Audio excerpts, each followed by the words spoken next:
ቀብር ላይ የሚቀራ ቁርአን አለ ወይ?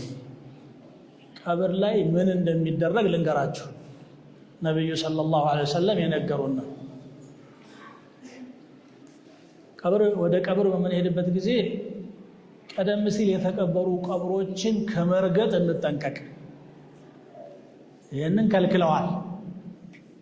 ሰውየው በህይወት እያለ ማንደፍረውን ሰው እዛው ውስጥ ስለገባ ብቻ መርገጥ ስለሌለብን ማለት ነው። አንድ ሁለተኛ እዛ ቦታ ላይ ትንሽ ሰበር ብለን ሞትን እያስታወስን ነው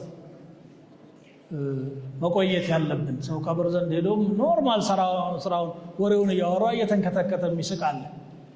ይሄ ደሊል على قسوة القلوب የቀልብ መድረቅ ምልክት ነው።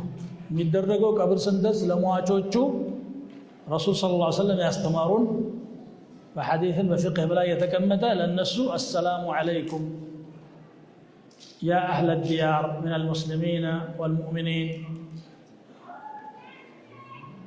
ونحن وإنا إن شاء الله بكم لاحقون يغفر الله لنا ولكم أنتم سلفنا ونحن بالأثر. يهننا متلأي ألفاظ مطال دعاء የመሳሰሉ ዱዓዎችን ነበር የሚያደርጉት። እናንተ የሙእሚኖች ሀገር ላይ ያላችሁ ሰላም በእናንተ ላይ ይውረድ፣ እኛንም እናንተንም አላህ ይማረን፣ እናንተ ቀድማችሁናል እንጂ እኛ ተከታይ ነን ማለት ነው። ይህንን ዱዓ ያደርጋል።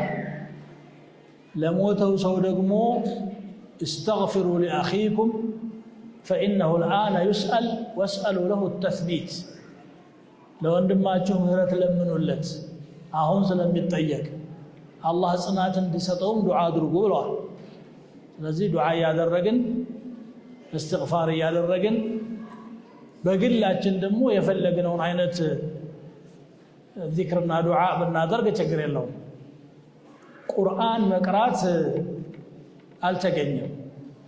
ቀብር ላይ የሚደረገው ሰላምታ ይቀርባል፣ እስትግፋር ይደረግለታል፣ በአደብ እንሸኛለን። ቀብር ላይ ምክር መስጠት ተገኝቷል። ነብዩ ሰለላሁ ዐለይሂ ወሰለም ምክር ሰጥተዋል። ስለዚህ መሀል ተነስቶ አንድ ሰው ስለ አኺራ ስለ ቀብር ትንሽ ቢያስታውሰን መልካም ነው። የሚደረገውን ነግሬሃለሁ ማለት ነው እንግዲህ